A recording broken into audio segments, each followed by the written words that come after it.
Lanjutan video sebelumnya, di sini kita diperlihatkan Lucas Strawman yang sedang mengumpulkan energi, dan Lucas Strawman pun bergumam dalam hati, "Aku tidak bisa memakai seluruh kekuatanku di tubuh Prey. Pertama, aku harus memusatkan energiku dan memperkuat pondasi. Dengan begitu, aku bisa mengumpulkan mana. Untuk melawan demigod, aku harus mengembalikan kekuatan asliku secepat mungkin. Tidak, harus lebih kuat dari sebelumnya." Sambil melanjutkan kultivasinya, Lucas Strawman pun berbicara, "Jangan buru-buru. Ini kesempatan yang kudapat setelah menunggu selama 4000 tahun. Buang napasmu dan hilangkan amarahmu. Untuk sekarang, aku harus melakukan apa yang bisa kulakukan." Dan waktu pun tidak terasa sudah pagi, dan Lucas Strawman pun hampir selesai dengan kultivasinya. Dan Lucas Strawman pun membuka matanya dan bergumam dalam hati, "Kelihatannya aku sudah mencapai peringkat 5. Dan apa ini? Energi yang meluap-luap dari dalam tubuhku sungguh sangat menakjubkan." Dan setelah itu Lucas Strawman pun merasa ada yang tidak beres dalam tubuhnya, dan seketika dia memuntahkan darah yang sangat banyak. Dan setelah Lucas Strawman melihat darah tersebut, Lucas Strawman pun berpikir, "Aku harus mengeluarkan semua kotoran yang ada dalam tubuh Prey." Dan Lucas Strawman pun menyalurkan energi yang begitu besar ke dalam tubuhnya, sambil berkata, "Aku harus memuntahkan semuanya sampai tidak ada lagi." Dan scan pun berganti. Di sini kita diperlihatkan suasana sekolah di pagi hari, dan di sana diperlihatkan David dan Jack yang sedang mengobrol. Jack bertanya kepada David, "David, tidak biasanya kau pergi hari ini?" Dan si David pun menjawab, "Hei Jack, aku sungguh menantikan kelas nanti, jadi aku tidak bisa menunggu. Untuk menghancurkan Prey, baguslah. Jangan sampai kau melukai terlalu banyak tubuh lemahnya itu." Dan David pun balik bertanya, "Terus, kenapa kau memukul sekeras itu kemarin?" Dan si Jack memotong kata-katanya David dan berkata, "Kalau aku tidak salah, kemarin aku melihatnya saat aku ke rumah sakit. Dia membawa banyak sekali obat sambil berlari." "Membawa obat? Sepertinya dia berencana bunuh diri karenamu." "Hei, kau pikir si lemah itu mau melakukannya? Mau taruhan? 10 tiket makan siang." Scan berganti, diperlihatkan Lucas Strawman yang sudah mengeluarkan darah kotor yang ada di dalam tubuh si Lucas. Di samping itu muncul kepulan asap dan percikan darah yang sangat banyak. Lucas Strawman sambil terengah-engah dan melihat ke sekelilingnya, sambil berkata, "Apa semua ini ada di dalam tubuh laki-laki muda ini?" Dengan muka yang pucat, Lucas Strawman pun melihat gedung sekolah dan berkata, "Kelihatannya aku punya masalah yang sama. Aku lapar." Scan berganti, diperlihatkan suasana kantin yang sedikit ramai akibat ulah Lucas Strawman yang makan dengan begitu cepat dan banyak, sampai salah satunya berkata, "Kenapa dengannya? Apa dia tidak makan selama seminggu apa gimana?" Setelah makan, dia pun bergegas pergi. Di perjalanan menuju kelasnya, si Lucas Strawman pun bergumam, "Apa aku harus masuk ke kelas dengan anak-anak di usiaku? Astaga, aku tidak punya pilihan. Mau bagaimana lagi? Perbedaan 4000 tahun dengan pengetahuan Prey. Aku harus belajar bagaimana hidup di dunia di zaman ini." Dan setelah dia sampai di depan pintu kelas, dia sempat berhenti dan memikirkan tentang demigod. Ini dia. Namun, setelah itu dia bergumam, "Jangan terburu-buru." Lalu dia membuka pintu dan terlihat semua anak-anak kelas yang memandangnya dengan tatapan yang sinis. Dan setelah itu, David pun tertawa, "Ye, 10 tiket makan siang."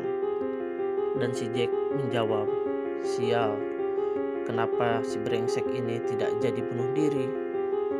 Dan ketika si Lucas Stroman berjalan hendak duduk di kursinya, si David pun memalangkan kakinya dengan niatan untuk menjatuhkan Prey. Namun semua itu diketahui Prey dengan sangat mudah, dan mereka pun saling bertatapan.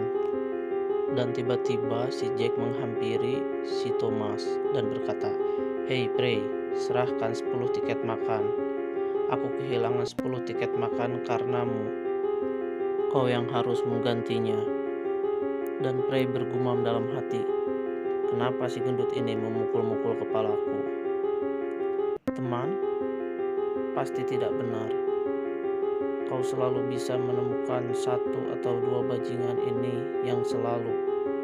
Dan Lucas Stroman pun menghentikan kata-katanya sambil kebingungan. "Aku gemetaran di hadapan orang bodoh ini." Si Jack pun marah karena si Lucas Stroman tidak kunjung memberikan 10 tiket yang ia minta. Dan dia pun marah sambil berkata, "Ku bilang padamu untuk memberikan tiket makanmu."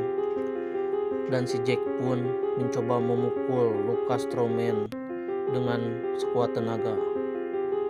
Namun yang terjadi, wush! Seketika Lucas Stroman pun ada di belakang Jack, sampai membuat David dan semua orang yang ada di kelas menjadi kebingungan. Dan salah satu dari mereka berkata, "Bagaimana bisa? Bukankah Prey cuma berdiri di depan Jack? Aku bukan satu-satunya yang melihat itu kan?"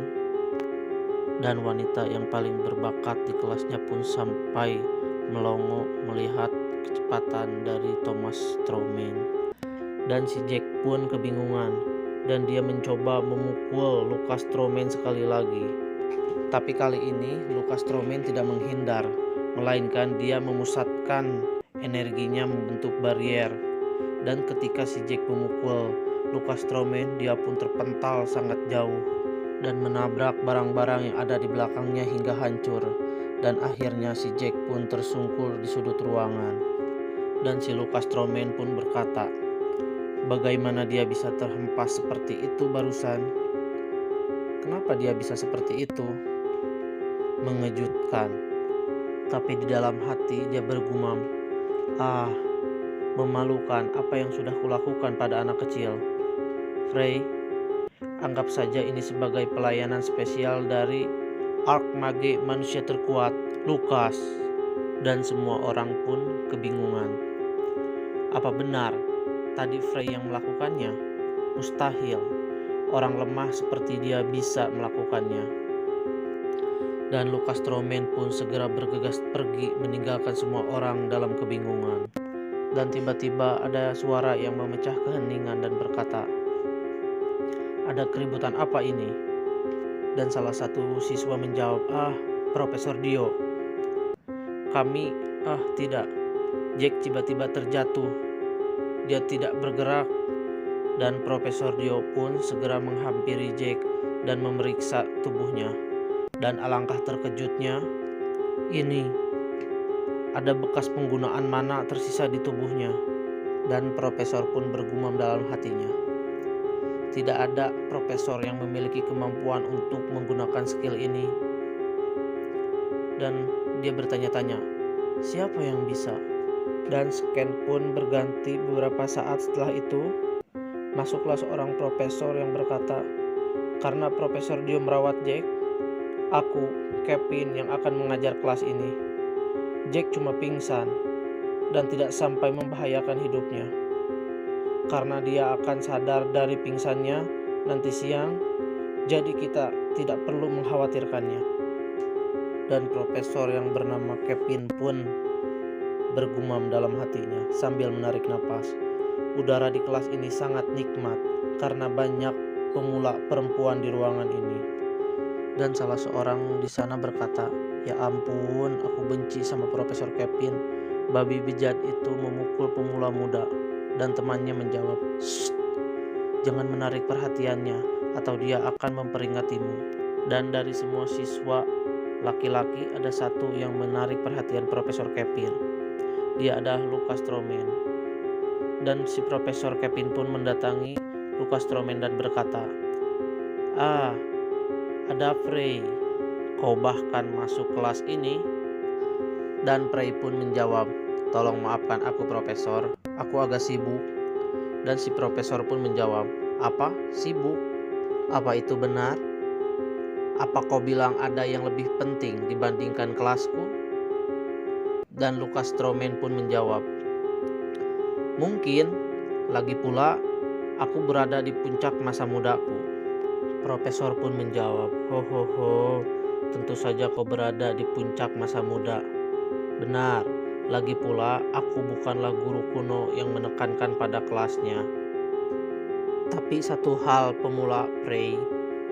Dan di belakang banyak murid-murid yang berbicara dengan nada pelan dan berkata, "Dia dalam masalah sekarang, pria yang malang." Dan Profesor pun melanjutkan, "Perkembanganmu di akademi ini baik bukan? Baiklah, jawab pertanyaannya. Jika kau tidak bisa menjawab satu pun pertanyaanku, kau harus mengaku menantangmu sebagai pemula di Akademi West Road." "Baiklah, pertanyaan pertamaku. Sebutkan 3 senjata utama Raja Jaha Kasadin." Dan Frey pun membuka mata lebar-lebar sambil terkejut. "Apa yang barusan kau bilang? Apa barusan kau bilang Kasadin?" Sekilas info aja, si Kasadin ini temennya si Thomas Stroman yang dulu melawan Demiga di saat-saat terakhir. Dan si Frey pun terkejut karena di masa sekarang ada yang menyebut nama Kasadin. Oke, segitu dulu ya guys. Jangan lupa like, share, comment, and subscribe. Ditunggu video selanjutnya. Bye bye.